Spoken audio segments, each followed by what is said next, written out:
At 1:47 in the morning, one house went blind. Not metaphorically. Literally, the porch camera stopped responding. And for 9 days, everyone believed there was no recording. That there was nothing. No face. No shadow. Not a single second of video. But then the impossible happened. The FBI recovered images from Google's servers, from a system that, in theory, wasn't saving anything. What you're about to hear isn't a story told for shock value. It's a cold, meticulous, almost surgical reconstruction of a disappearance with two faces. One human, devastating, and one technical, unsettling, a digital trail that survived when it should have been erased. And in the middle of it all, a question that sticks like a splinter. Who takes an 84-year-old woman in the middle of the night from a silent hillside neighborhood and believes they can vanish forever? Because Nancy Guthrie isn't a name or a headline. Nancy is a mother, a grandmother, an elderly woman who lived alone in Catalina foothills, north of Tucson, Arizona. A place of large homes, wide lots, real darkness, not the kind you see on tourist maps. Out there at night, silence isn't peace. It's cover. Authorities said Nancy was sharp. No cognitive decline. Fully aware. With routines. With a life built over time. But she also had physical limitations. And one detail that turns this case into a race against time. She needed daily medication, and she had a cardiac device tracked through her phone. On the night of January 31st, Nancy had dinner with family. A normal evening. The kind that leaves no trace. At 9:50 p.m., she was dropped off at home. The garage closed. Everything looked sealed, secured, finished. And that's where the gap begins. Because what happened next wasn't an incident. It was an operation. We don't know how long that person was on the property before making a move. We don't know if they watched from the dark, waited until the neighborhood fully powered down, or studied the house like a blueprint. What we do know, because there are timestamps, like nails in a wall, is that this night forms a narrow window. 1:47 a.m., the doorbell camera disconnects. 2:12 a.m., the system detects motion. 2:28 a.m., the app linked to her cardiac device stops communicating with the phone. 41 minutes.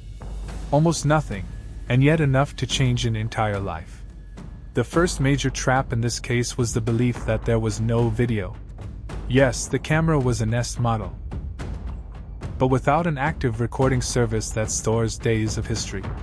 And the porch device wasn't in place when the investigation began. It had been removed or disabled.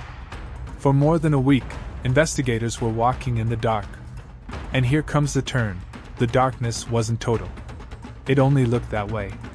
The FBI, working through internal systems, recovered what was described as material extracted from residual data. A kind of digital ghost. Fragments, disordered, never meant to be played back, but still there. And when that video surfaced, the case stopped being a faceless disappearance and became something else, a scene with a masked figure. In those images, you see an individual with their face covered, armed, manipulating the porch environment. It isn't a long clip. It isn't cinematic. It's brief. But in true crime, brief can be decisive. The figure appears with a pattern that tells you a lot before any deep analysis. They don't run. They don't improvise. They aren't trying their luck. They move with the calm of someone who believes time is on their side. And still, they make mistakes. That contradiction is the psychological center of this story. Because everything they do looks designed to reduce risk. Mask, gloves, weapon, backpack. And at the same time, the whole setup feels domestic. As if they studied how to do it, in theory, but lack the instincts of someone who's done it before. Authorities described the suspect as a male, roughly 5 feet 9 inches to 5 feet 10 inches, average build. But the truly important detail wasn't the height. It was the backpack. Black. With a specific name, an Ozark Trail hiker pack, 25 liters. And that phrase, seemingly harmless, is an investigative bomb. Because Ozark Trail isn't a niche brand. It's tied to a giant retail ecosystem, Walmart. And that kind of backpack is sold as part of that system. In other words, the suspect didn't just leave a silhouette. They left a clue that can be cross-referenced with purchase records, store surveillance, parking lot cameras. A trail that doesn't rely on a heroic eyewitness.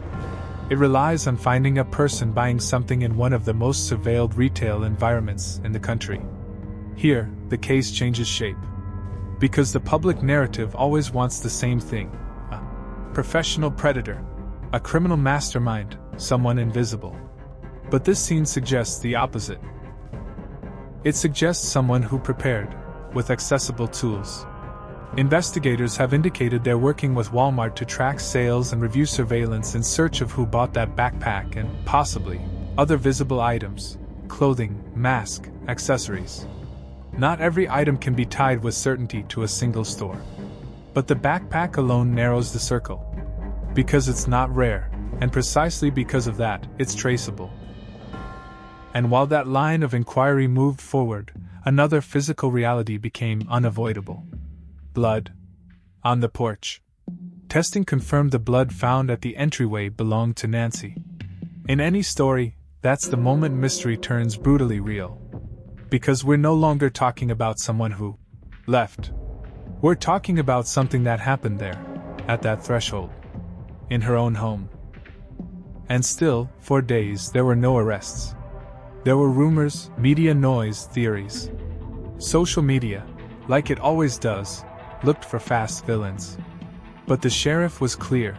The family was officially cleared, and he asked the public to stop the attacks and accusations. That matters because it reveals another uncomfortable truth. In high-profile cases, damage isn't only caused by the abductor. Sometimes it's caused by the surrounding storm. But back to the masked figure. To that second layer of this case that feels like a chess game where the pieces move outside your view. If the backpack opens the door to traceability, the rest of the kit opens the door to profiling. Why the mask and gloves? Simple answer: fear of being recognized, fear of leaving prints. Why a gun on the waist? Because they wanted control. Not necessarily because they intended to shoot, but because a firearm, even in use, is a message. Don't resist.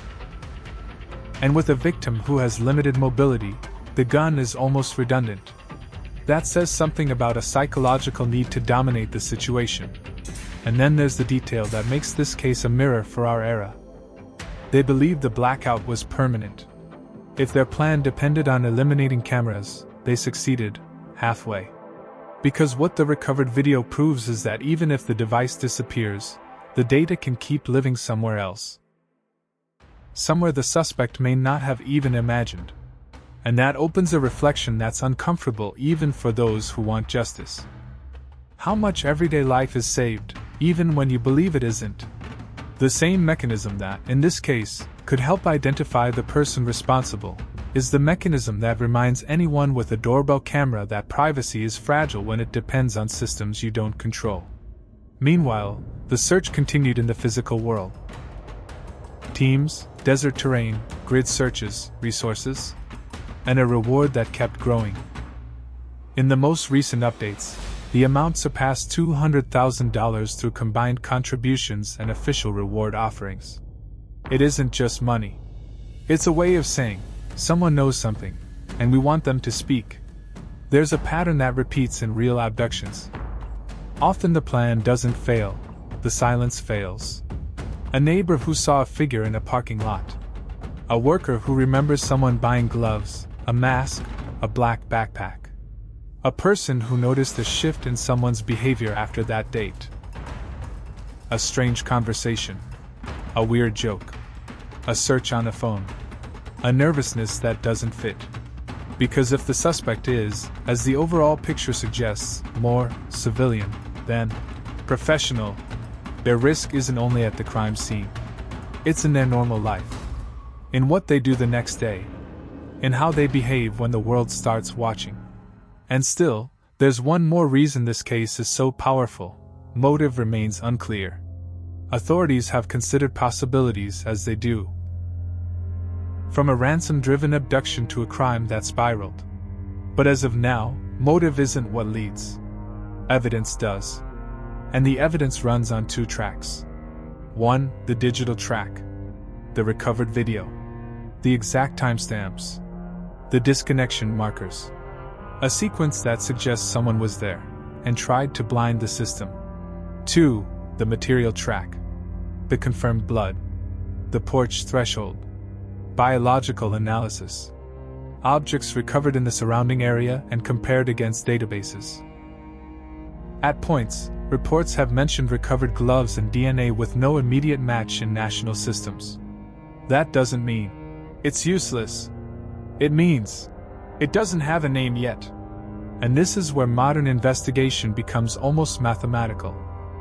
If there's no direct hit, methods expand, and most importantly, tracks get crossed.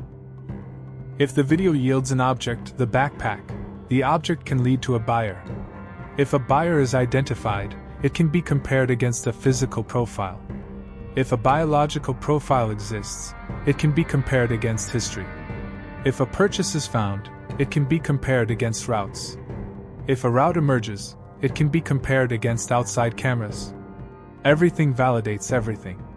And that's why, even when it looks like the case is stalled, it isn't. What the public sees is silence. What an investigation sees is data being cross-referenced. But there's a third layer, the most human one, the one you can't measure. Nancy isn't a file. She isn't a case. She's an empty chair at a family table. A broken routine. People waiting for a sound that doesn't come, a call, a signal, proof of life. And here, without melodrama, the conclusion becomes unavoidable. The night a masked man crossed the porch believing nobody would ever see him, he didn't only take a woman. He took certainty. The certainty that your home is your last boundary. The certainty that a camera protects you. The certainty that if you don't pay for a subscription, there's no record. This case suggests the opposite. And that's what makes it so disturbing. Because the person responsible, beyond forcing a door, violated an idea, invisibility. If someone recognizes elements from the video, if they remember someone buying that black backpack, if someone matches that silhouette or that behavior, every detail matters. In cases like this, the smallest thing is what opens the door. And while the desert holds its silence, and the house keeps its stained threshold, one final question remains, more unsettling than any theory. If the impossible video appeared, how many other things do we believe don't exist, simply because we can't see them? Because sometimes a case isn't solved by a lucky break. It's solved by something much simpler. Someone talking. And a system remembering. If you like this story, subscribe to the channel and turn on the notification bell so YouTube lets you know when we upload a new video. And leave a comment. What case or story do you want us to cover next?